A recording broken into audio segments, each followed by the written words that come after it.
Bonjour à tous et bienvenue dans la deuxième partie de l'épisode 10 du podcast Ifra Café.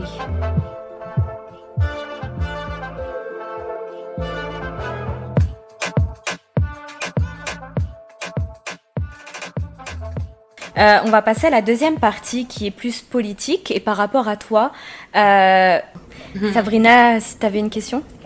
Donc, moi, ma question, elle est toute bête, mais c'est quoi un élu local? Un élu local? Ouais, c'est quoi un élu local? C'est quoi le job d'un élu local? Ben, en fait, local, tu veux dire municipal, parce qu'il y a le municipal, provincial et fédéral. Local, c'est-à-dire qu'il s'occupe directement de tous les aspects qui touchent le citoyen. En fait, le niveau municipal est celui où les gens votent le moins, mais c'est celui qui importe le plus aux citoyens, parce que c'est eux qui s'occupent des parcs, c'est la gestion des parcs, le transport, le logement, c'est la salubrité des logements, tout ce qui a rapport avec la ville de Montréal, en fait. Donc, à quoi ça sert un élu local? Ben, je sais pas, t'as un trou sur ton trottoir et à chaque fois que tu veux rentrer chez toi, ton pied rentre dedans et tu te fais mal.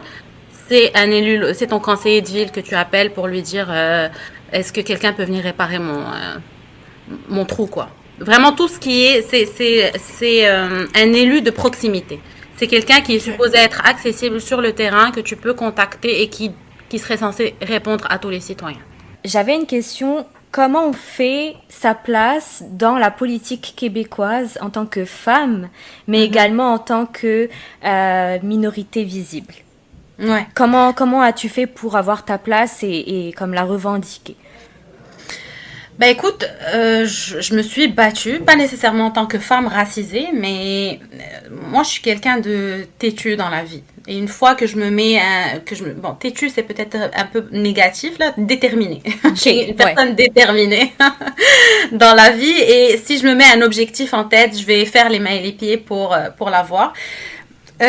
Le fait que je sois allée en politique, c'est vraiment arrivé par hasard. Parce que moi, en fait, ce que j'ai fait, c'est que j'ai étudié en coopération et solidarité internationale. Donc, ça rejoint un peu tout le travail communautaire que j'ai fait pendant plusieurs années.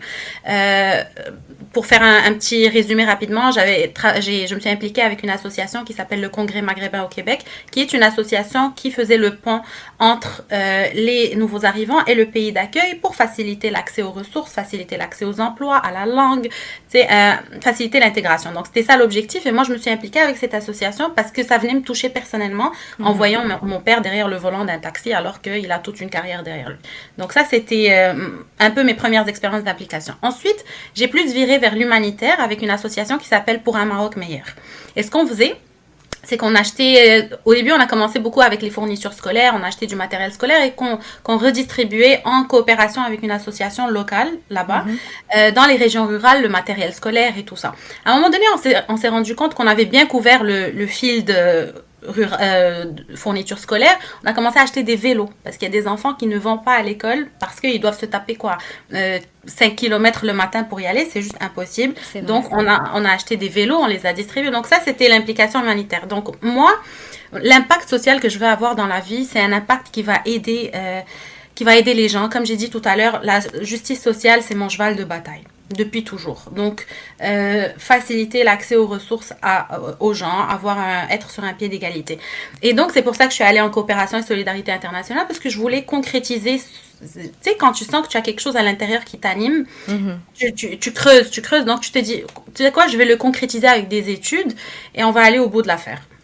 Quand j'ai fini en coopération internationale, tout ce qu'on m'a appris en coopération internationale, c'est qu'il fallait challenger les politiciens. C'est que nous, notre job, c'est de leur demander de rendre compte. Qu'est-ce que vous avez fait avec l'argent du public, du contribuable, et ci, et ci, et ça.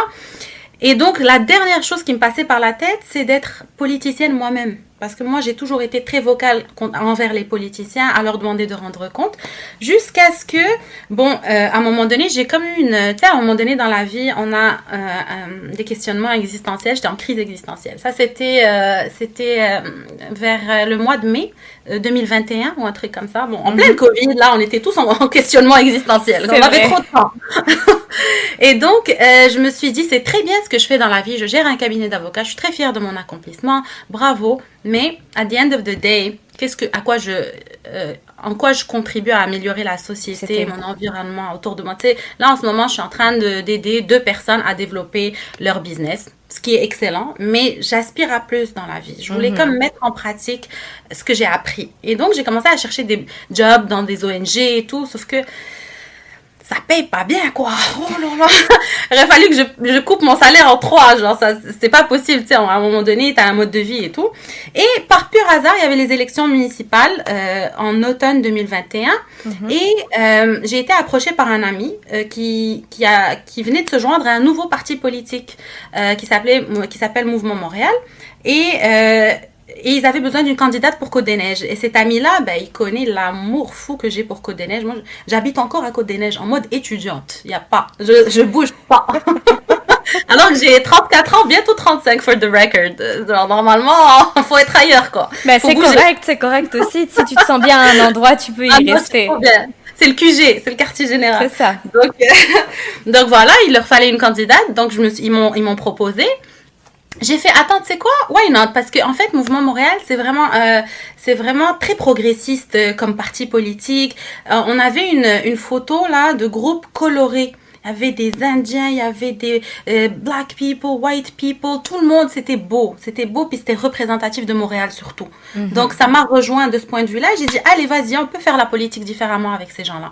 Après, c'est un nouveau parti, donc bref, j'ai fait une campagne électorale, on parlait sur le terrain avec les gens, et ça m'a rejoint. Je me suis dit, ok, l'impact que je recherche, cette soif de servir à quelque chose, je peux le faire comme ça. Parce que oui, la politique, on entend que c'est corrompu, on entend qu'il y a les gens, ils se remplissent les poches, puis ils oublient en fait l'objectif principal pour lequel ils se sont à la base lancés en politique. C'est vrai. Et exactement, c'est ça le problème de la politique. Mais je me dis, non, c'est toi qui choisis ta pratique en tant que, tu sais, ta politique à toi, elle va refléter ta personnalité. Si tu es une personne corrompue dans la vie, tu vas être un politicien corrompu. Si tu es une personne qui aime faire le bien, ben, c'est ce qui va se refléter dans ta pratique de politique. Je me suis dit, vas-y, pourquoi pas?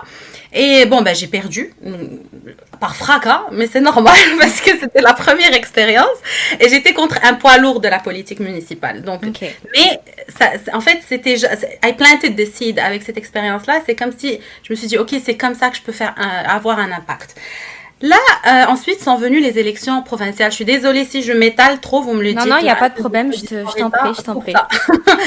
Et donc, c'est là qu'ensuite, un an plus tard, c'est-à-dire en 2022, il y avait les élections provinciales. Je me suis dit, il faut que je rentre au PLQ. Parti libéral du Québec, c'est clairement pas la CAQ qui me rejoint, c'est le Parti libéral du Québec. Et Québec solidaire aussi aurait pu me rejoindre sur plusieurs aspects, sauf que Québec solidaire sont séparatistes, sur papier.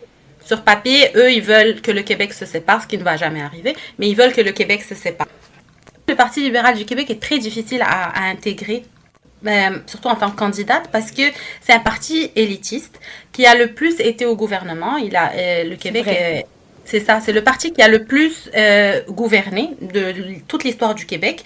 Et il a 155 ans d'existence. Donc, c'est le parti le plus ancien. Puis, on a eu tu sais, les Robert Bourassa. Ça, c'est un premier ministre, ancien premier ministre qui a fait 2 mandats, qui a vraiment adopté plusieurs, qui a fait de grands accomplissements pour le Québec, tu sais, comme la nationalisation d'Hydro-Québec.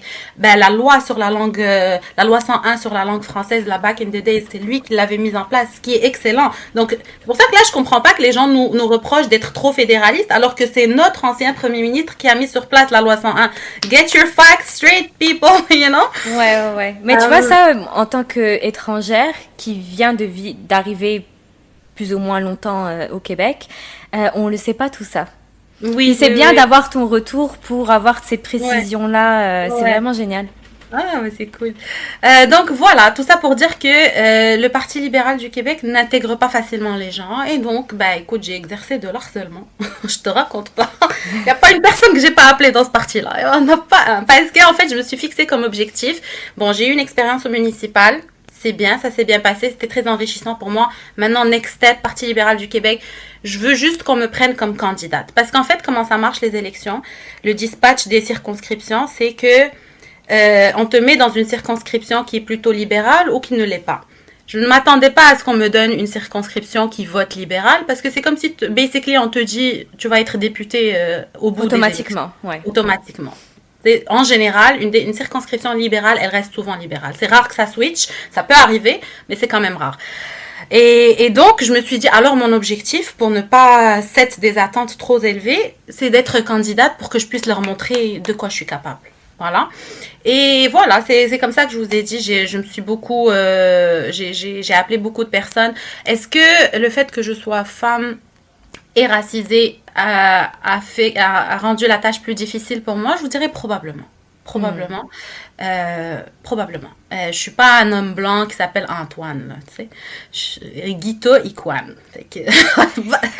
C'est pas évident. Il y a beaucoup d'obstacles. Le GH se prononce R, madame. Attention, tu sais, il faut expliquer tout ça. Ikwan, il faut dire, tu sais. C'est sûr que ça joue. C'est sûr que ça joue. Ouais, Faut pas se mentir. D'ailleurs, pour les élections, j'ai enlevé le GH, j'ai mis R. Parce qu'il y a des gens qui sont tellement simples d'esprit que juste parce que c'est compliqué et ils savent pas comment le prononcer, ils vont voter pour Alain ou Jean-Jacques. Waouh, incroyable. Mais tu sais, la problématique du prénom, on partage le même prénom, donc je sais très bien là. Mais c'est fou comme juste parce que c'est compliqué de prononcer un prénom, ça fait qu'une personne va comme switcher et aller voter pour un autre parti. Alors que de base, oui, tu votes pour la personne, mais tu votes pour ses idées et ce qu'elle propose et non pas juste parce qu'elle s'appelle Rita ou Antoine. Mais ouais. Non, mais c'est logique. C'est parce que si on n'arrive pas à prononcer le même prénom, moi je sais que par exemple pour toi, Pokémon, c'était Salamiche, c'était pas Charmander, tu vois. Donc déjà, ça te disqualifie de base. Donc, moi je pense que c'est important. Whatever. It's Charmander. C'est toujours l'appartenance qui est recherchée. Donc les gens ils votent pour ceux qu'ils reconnaissent comme étant de leur groupe. Peu importe la sphère, c'est en politique, dans le sport, c'est toujours comme ça. C'est juste un comportement humain, tout ce qu'il y a de plus normal en fait. Ouais. Ben, je pense que c'est à moi de poser ma question. Ouais, je sais pas si j'ai répondu à la question. Je pense que tu as vraiment répondu à ma question parce que ma question c'était comment ton parcours professionnel t'a-t-il préparé pour ta carrière en politique? Je pense que tu l'as vraiment couvert. Mais en écoutant ce que tu as dit, j'ai pensé à autre chose. Je me suis dit, chez nous on dit, il y a un proverbe qui dit, quand tu arrives dans un village et que les gens marchent sur la tête, tu marches sur la tête. Mais j'ai remarqué que toi, c'est pas ce que tu as fait. Donc, à la suite de ça, tu t'es présenté aux élections. Est-ce que tu ne penses pas que c'est l'une des raisons pour lesquelles tu n'as pas comme gagné ces élections? Ou est-ce que tu penses qu'il y aurait d'autres raisons qui ont fait que tu n'aurais pas gagné cette élection? Non, j'ai pas gagné parce que tu sais contre qui j'étais? Contre Gabriel Nadeau-Dubois, le chef de Québec solidaire. Ok. Franchement, je suis tellement nul en politique que je sais pas c'est qui. Tu sais c'est qui? En fait, il y a plusieurs partis. Il y a la CAQ de François Legault, qui est le gouvernement en place. Il y a le Parti libéral du Québec, celui avec qui j'étais, que je vous ai dit, il a longtemps régné et tout. Et il y a Québec solidaire, qui est le parti, en ce moment, le troisième parti le plus important. À sa tête, c'est Gabriel Nadeau-Dubois qui avait fait les grèves étudiantes de 2012. Je ne sais pas si vous entendez de temps en temps, les grèves de 2012. Eh ben, c'était lui le leader des grèves. Et au bout du temps, avec les années, il s'est rendu à la chefferie du parti Québec solidaire, que je vous ai dit, Québec solidaire, c'est plus progressiste, c'est plus hippie, tu vois ce que je veux dire? C'est un peu, c'est vert, et c'est très bien que ce soit vert, mais voilà, ils sont un petit peu dans un manque de licorne, si vous voyez ce que je veux dire. Donc, mais lui, dans la circonscription où moi j'étais, il était hyper populaire, super populaire. Genre c'est son fief, c'est son château fort. Okay. Donc d'être juste contre lui et en plus dans une circonscription qui vote Québec solidaire, c'était perdu d'avance. Je le savais que j'allais perdre. Est-ce que le fait que j'aille à contre-courant peut impacter un résultat donné? Oui, c'est sûr et certain qu'on va essayer de te mettre des obstacles. Parce que d'ailleurs, moi, dans mes vidéos, tu sais, j'ai été très active. Et d'ailleurs, Rita, c'est comme ça qu'on s'est connus. Parce que j'ai été très active sur les réseaux sociaux avec ma campagne. Je faisais des appels aux bénévoles pour m'aider. Rita, elle a gentiment proposé de m'aider. Donc, j'avais fait une vidéo qui critiquait beaucoup François Legault sur ce qu'il a dit, lui et son ministre de l'immigration, Jean Boulet, qui a dit des propos complètement erronés sur les immigrants, comme quoi 80% des immigrants ne travaillent pas, qui sont tous à Montréal et qu'ils parlent pas français. C'est ça. Les statistiques sont facilement vérifiables en plus. Hein. Mais c'est ça le pire. Mais j'ai juste une petite question par rapport à ce que tu viens de dire. C'est-à-dire que même si tu fais partie du parti politique, il faut quand même que tu continues à faire ta place. Ben oui, parce qu'il y a tout le monde qui veut être candidat. Tu sais, c'est juste que c'est pas tout le monde qui veut le faire pour les mêmes raisons, mais ouais, tu dois constamment proper. Le problème avec la politique, c'est que quand tu perds une élection, le monde bouge. Que les gens qui m'ont engagée quand j'étais candidate la première, c'est plus les mêmes personnes. Donc, c'est pas juste la politique, c'est n'importe quel business, like t'es coach d'une team, tu perds la ligue ou tu perds la finale de la coupe, t'es dégagé, il faut être prêt en fait pour passer par ça, c'est pas... Oui, c'est ça, exact. Donc, c'est plus les mêmes personnes à solliciter.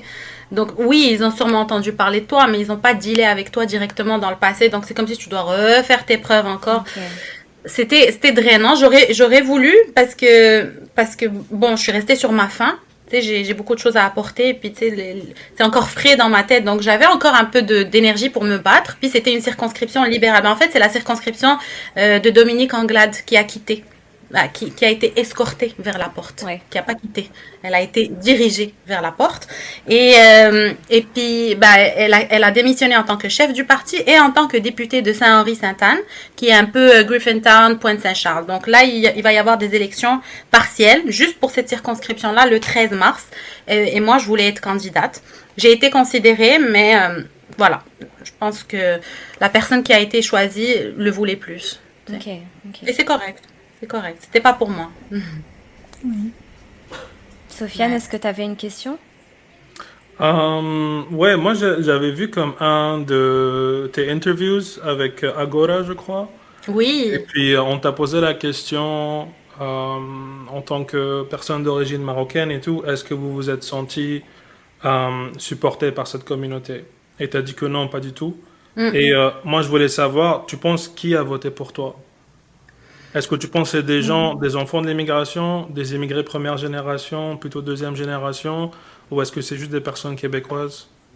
Je pense que c'est des gens qui sont libéraux, peu importe leur origine. C'est juste des gens qui sont dont les valeurs sont libérales, c'est-à-dire qu'ils sont pas séparatistes, ils aiment le Canada, ils sont contre la loi 21 dont on a parlé, ils sont contre la loi 96. Ouais, je pense que c'est des libéraux parce que de toute façon la circonscription où j'étais, il y a pas beaucoup de Maghrébins.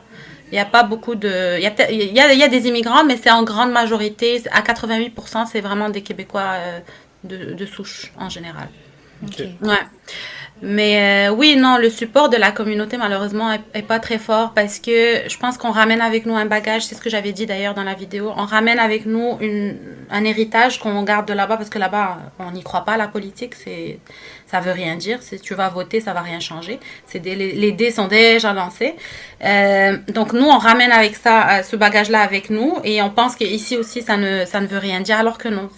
C'est vraiment important de se déplacer, d'aller voter, d'engager les gens jeunes. Tu sais, ici, à la commission jeunesse du Parti libéral du Québec, à 16 ans, il y a un gosse là avec nous au Parti libéral, mais à 16 ans, il connaît tout. Il connaît tout. Tu sais, il est né dedans. Genre, il est né dans la politique, il mange politique, il dort politique, il connaît tout, et il a 16 ans. Moi, il m'étonne, je lui dis, mais t'es au secondaire, tu parles de ça avec tes amis? Il fait, ouais, mais je leur casse la tête, mais je parle quand même de ça. Tu sais, il adore ça, tu le vois. Donc, il faudrait qu'on commence à essayer d'impliquer dès le jeune âge les enfants dans la politique, parce que c'est important. C'est des choix qui vont impacter leur vie directement, et donc, il faut parler à la jeunesse, il faut qu'il y ait de la représentativité aussi. Tu sais, si moi, je vois à la télé, et puis c'est ce que Dominique Anglade a représenté pour moi, de voir une femme noire, racisée, tu sais, haïtienne d'origine, de père et mère, moi, ça m'a inspirée, cette femme-là, elle m'a inspirée, ça m'a donné, ça a juste validé ma candidature encore plus, tu sais, ça, à mes yeux, parce que c'est de la représentativité. Ah, une femme noire, racisée, passe à la télé, elle est chef du Parti libéral du Québec, le parti qui a le plus régné au Québec. Mon Dieu, tout est possible dans ce pays. Donc, une petite fille aujourd'hui qui me regarde à la télé en tant que Marocaine, si j'aurais été élue, si j'avais été élue, à l'Assemblée nationale, puis tu sais, qui voit genre, une fille marocaine, algérienne, tunisienne à l'Assemblée nationale, mon Dieu, c'est possible dans ce pays. C'est cool, tu sais, c'est de la représentativité. C'est pour ça que les films de Disney doivent avoir de la couleur aussi, parce que les petits-enfants, toutes les princesses sont blondes, blanche de peau et blonde, c'est pas cool, tu sais, faut mettre Pocahontas, faut mettre un peu de couleur. Ok, je suis d'accord sur ce point, mais faut pas non plus prendre l'histoire de Pocahontas et puis l'adapter avec une, tu vois, genre. Non, les histoires sont douteuses. Ça, Tous les Disney sont elles ont été écrites il y a très longtemps. Il n'y avait pas de MeToo, il n'y avait pas de gaslighting, ça n'existait pas. C'est vrai. Je pense pour chaque histoire, t'as des secondes versions. Hein. T'as les versions en Non, mode. les versions Disney sont les secondes versions. Les versions originales n'étaient pas des histoires pour enfants. Alors... Oh, ok. Mais nous nous écartons du sujet. Mais juste par rapport au point que tu viens de dire pour la représentation, parce que si je dois faire un petit peu l'avocat du diable, avoir une diversité ethnique, raciale, however term you want to use, diversité de genre, c'est bien. Mais moi, le souci que j'ai toujours avec le monde de la politique, c'est que c'est toujours des gens qui ont fait des études de droit et des avocats. You know? Et c'est un peu comme biaisé pour moi de prendre des décisions pour la société pour des gens, peu importe leurs origines, ils passent par le même système, ils passent par la même éducation. So, comment est-ce que tu peux gérer une société juste en se basant sur des gens qui font droit?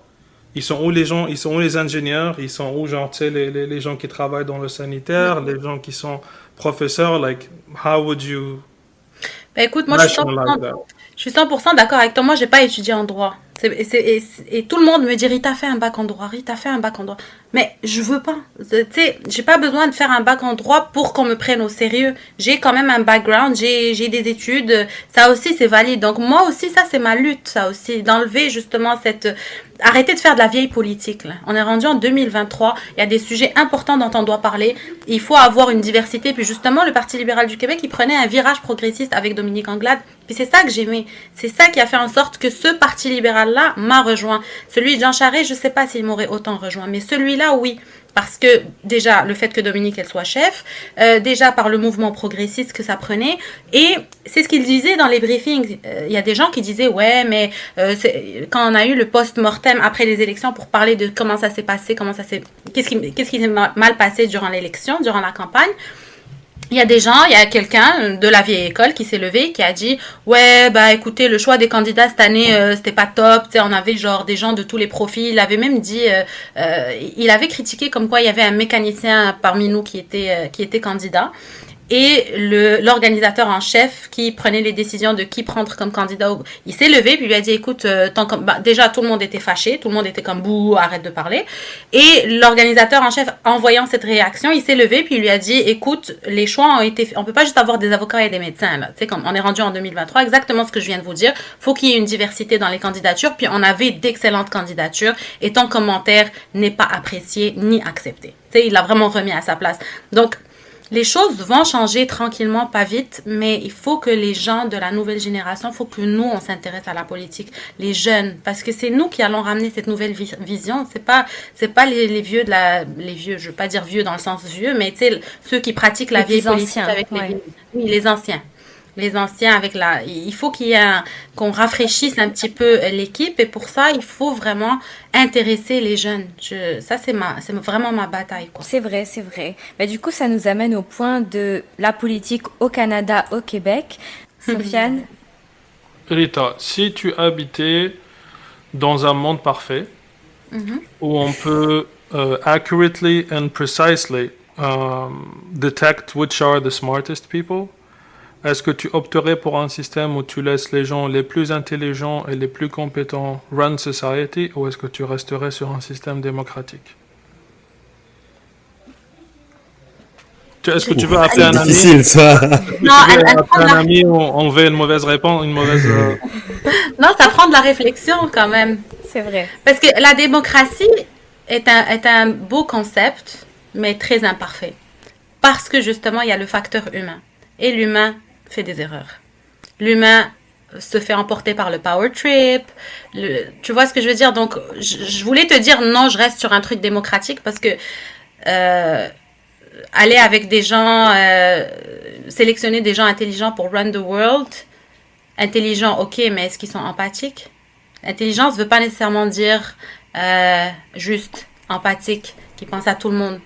Tu vois ce que je veux dire? I think intelligent also means knowing how to appease the masses. Parce que si tu es dans un système où tu as envie d'avoir le plus d'efficacité, tu veilles à exploiter toutes les ressources que tu as. Donc, si on parle par exemple de minorités, bah, si toutes les minorités qui viennent, elles sont prêtes à travailler, you're gonna try and make sure to use that resource. Et puis, la raison pour laquelle je pose la question, c'est parce que si tu te renseignes par rapport à l'histoire, les problèmes que tu entends aujourd'hui en politique ne sont pas très différents des débats, des arguments et des mots que tu entends, que ce soit à la République romaine, dans les cités, dans les city-states grecs, et dans d'autres pays et dans d'autres cultures. So, like, we've been stuck in the same loop forever. Et rien n'a tendance de changer. En tout cas, ça change très lentement. C'est pour ça que je pose la question. Mais ça, c'est pas le problème de la démocratie. Ça, c'est le problème de l'humain.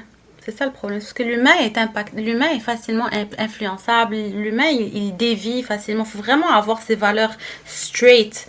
Il faut être droit dans ses bottes pour rester intègre. Et moi, c'est ce que j'essaie de faire. Tu sais, comme je sais pas si tu regardes des fois mes stories, Rita, mais je fais mon karaoké, je m'en bats les reins, tu vois, tu sais, je fais mes trucs, je sors avec mes amis, s'il doit y avoir du vin sur la table, il y a du vin. Tu sais, j'essaie de rester qui je suis. C'est pas parce que maintenant je fais de la politique que, attends, je vais cacher. C'est moi.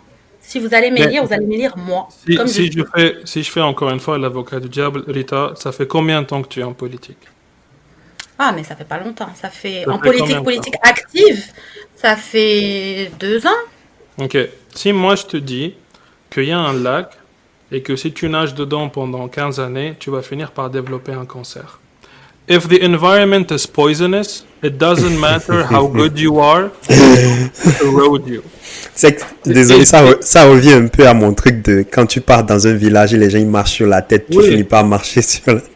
C'est comme, like, je ne dis pas que c'est ce qui va arriver pour toi, c'est juste que... Non, mais je comprends. For me at least, as someone who's a bit jaded, I need to hear more than I'm gonna stay true to my beliefs. Parce que de un, les beliefs... Non, mais j'en ferai plus. C'est ça le problème, je vais juste pas en faire parce que c'est pas moi. Si je vois qu'il n'y a pas moyen de garder la tête hors de l'eau et de rester fidèle à mes valeurs, je vais juste sortir de ce truc. Pourquoi je vais me casser la tête? Je vais aller ouvrir une école de danse et faire que de la salsa toute ma life. Tranquille. Je vais être très heureuse. Tu sais? Donc, c'est pas, à mon avis, moi, c'est ce que je me dis parce qu'on m'a posé la question. C'est sûr que il faut que, à un moment donné, il faut faire des compromis. Ça peut pas être my way or the highway. Il va falloir que je choisisse mes batailles. By the way, il faut combien de mandats en tant que député national pour après récolter les $200,000 là de pension jusqu'à la fin de ta vie? I know it's a lot. I'm really curious about Je te jure que tu viens de m'apprendre quelque chose. Wallah, que je savais même pas. Parce que moi, j'avais cru comprendre que si tu es député fédéral, tu fais 2 mandats, tu gagnes $200,000 comme pension jusqu'au reste de ta vie. Je te jure, je savais même pas. Encore une autre raison pour moi d'aller en politique. Je te promets que je savais même pas ça. Bah là, c'est pas que pour toi. Là, je pense que tout le monde va faire ça. Pour la prochaine. Ok, moi j'ai une question. Quels sont pour toi le point que tu vois qui est urgent d'améliorer au Québec dans la politique?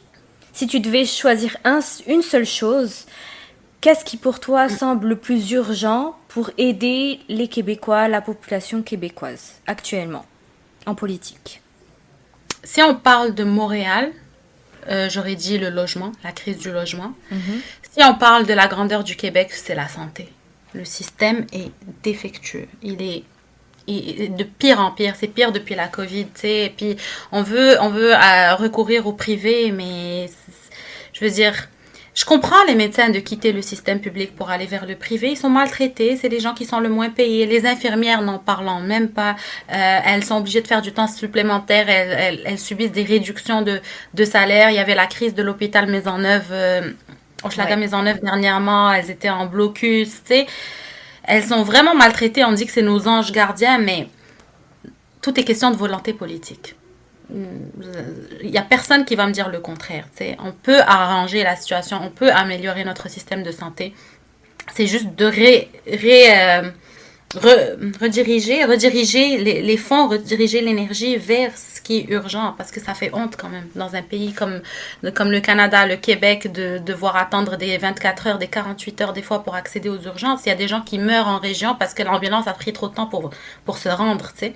Ouais, mais je te rejoins parce que moi, l'une des choses que moi j'ai vues en venant ici, c'est le système de santé qui pour moi me semble être quand même catastrophique. En France, tu n'es pas comme obligé de payer une certaine somme pour te faire soigner. Puis tu vas avoir tous tes soins, puis tu vas payer plus tard. Puis pour moi, c'est une chose fondamentale, c'est un droit fondamental. Le droit à la santé, pour moi, c'est la chose la plus importante pour un citoyen. Puis quand tu arrives ici, tu sais, encore moi, je suis chanceuse parce que je suis française, il y a des accords entre la France et le Québec, j'ai ma carte de RAMQ, je peux aller me faire soigner, mais encore là, j'ai pas de médecin de famille. Pour aller prendre un rendez-vous, je dois prendre un rendez-vous chez le sans rendez-vous. Ça peut prendre des heures, ça peut me prendre une journée. Entre-temps, je suis pas allée aux études ou j'ai pas travaillé. Tu sais, je trouve ça vraiment comme horrible. Et c'est drôle que tu dises ça parce que moi, je suis d'accord avec toi. C'est un des points fondamentaux qu'il faut changer et urgemment en plus. Ouais, c'est ultra urgent parce que je comprends pas ce qu'il fait Christian Dubé. Et là, la pandémie est finie. Christian Dubé, c'est celui qui est chargé de la santé au gouvernement. Ouais. Et la crise la Covid est finie, tu sais. Il met tout le temps ça sur le dos de la Covid. C'est bon, il faut arrêter à un moment donné d'utiliser la Covid, tu sais. Ça allait déjà mal avant la Covid. Donc, faut vraiment mettre en place les mesures. Faut vraiment qu'ils soient à la hauteur de leurs promesses, tu sais, toutes les promesses électorales qu'ils ont fait. Oui, Jalil? Comment est-ce que tu présenterais la structure politique générale du Canada à un enfant? Quelqu'un qui est vraiment... qui vient d'arriver, il sait pas de quoi il s'agit, comment c'est organisé, c'est quoi le provincial, c'est quoi le fédéral. Comment est-ce que tu présenterais ça? À un enfant, je sais pas. Mais sais-tu que maintenant, ils commencent à enseigner justement, ils apprennent aux enfants justement au primaire et au secondaire. Il y a des petits bureaux de vote pour les enfants. Fait que quand nous on va voter avec les adultes, eux ils ont leur petite urne pour vraiment leur mettre ça dans le système dès le plus jeune âge.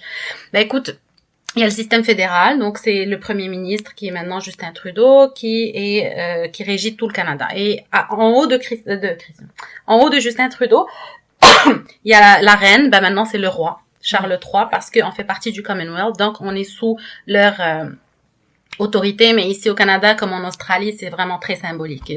Le roi ou la reine, bref, ils ont aucun mot à dire sur nos politiques. Ensuite, ben il y a toutes les provinces et territoires canadiens, et dans chaque province, il y a un premier ministre. Dans chaque province, il y a des affaires dont le fédéral s'occupe et il y a des affaires dont le provincial s'occupe. Comme le fédéral, il s'occupe de tout ce qui est services frontaliers, de tout ce qui est des aéroports, du chômage, de l'assurance emploi. Il y a vraiment des aspects qui relèvent du fédéral et il y a des aspects qui relèvent du provincial. L'immigration, au fédéral, il y a quand on vient ici, il y a le tu fais une application auprès du fédéral, mais tu en fais aussi le certificat de sélection du Québec et tout ça. Donc ici les pouvoirs sont partagés entre les deux. Et puis en fait, c'est ça. Dans le provincial, il y a plusieurs circonscriptions et dans chaque circonscription, il y a un député qui se fait élire. Donc, quand tu vas aux urnes le jour du scrutin, tu vas pas élire le premier ministre. Le premier ministre, il est élu par défaut si c'est lui qui a la majorité des députés élus dans leur circonscription localement. Vous voyez ce que je veux dire? Oui. Versus l'élection municipale, tu votes pour ton conseiller d'arrondissement, mais tu votes également pour le maire ou la mairesse. Donc ça, c'est différent. Ouais, au niveau municipal. Quoi d'autre je pourrais dire par rapport à ça? Et donc c'est chaque 4 ans. Les élections provinciales, c'est à tous les 4 ans. À part si, comme là, dans le cas où il y a une démission, il y a quelqu'un qui sort d'un parti ou quoi que ce soit, il y a des élections partielles qui sont organisées. Et donc là, les élections partielles, dans le cas de la circonscription de Saint-Henri-Sainte-Anne, elles vont avoir lieu le 13 mars. Donc là, on est en pleine campagne électorale, quoi.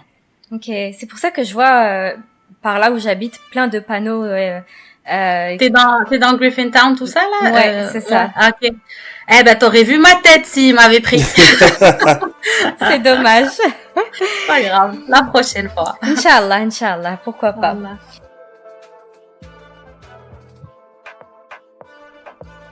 Merci à tous d'avoir écouté cette deuxième partie. On se retrouve très vite pour la troisième partie. Bye bye.